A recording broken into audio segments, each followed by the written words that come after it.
Hello అందరికీ welcome to my channel. So ఈరోజైతే అరటికాయ కర్రీ ప్రిపేర్ చేస్తున్నానండి. ఎలా చేయాలో చూసేయండి. సో అరటికాయలు తీసుకొని వాటిని చిన్న చిన్న ముక్కలుగా కట్ చేయాలండి. పండినవి కాదు, నేను వీడియోలో చూపించాను కదా, అలా ఉండాలి అరటికాయలు. తర్వాత స్టవ్ వెలిగించి ప్యాన్ పెట్టుకొని అందులో కొద్దిగా ఆయిల్ వేసుకోవాలండి. 2 లేదా 3 టేబుల్ స్పూన్లు ఆయిల్ వేసుకోండి. ఆయిల్ వేడయ్యాక 1 స్పూన్ జీలకర్ర ఆవాలు వేసుకోవాలండి. కొన్ని మెంతులు కూడా యాడ్ చేసుకోవచ్చు, టేస్ట్ బాగుంటుంది. సో వీటిని అయితే ఆయిల్లో మంచిగా ఫ్రై చేసుకోవాలండి. ఇవి మంచిగా ఫ్రై అయిన తర్వాత మనం కట్ చేసి పెట్టుకున్న ఉల్లిపాయలను అయితే వేసుకోవాలి. సో వీటిని కూడా ఆయిల్లో మంచిగా ఫ్రై చేసుకోవాలండి. ఉల్లిపాయలు పచ్చి వాసన పోయే వరకు ఫ్రై చేసుకోవాలి.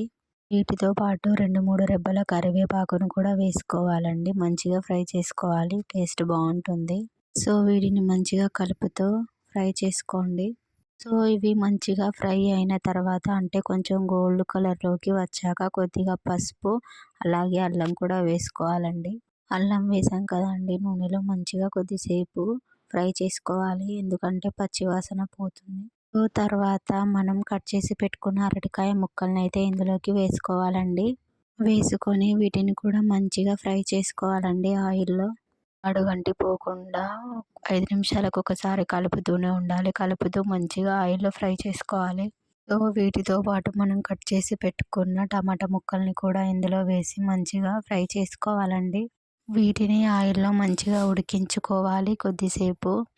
తర్వాత మన రుచికి సరిపడా కారం, ఉప్పు అలాగే ధనియాల పౌడర్ వేసి మంచిగా ఫ్రై చేసుకోవాలండి. స్టవ్ను మీడియం ఫ్లేమ్లో పెట్టుకోవాలి. అడుగంటి పోకుండా 5 నిమిషాలకు ఒకసారి కలుపుతూ ఉండాలండి.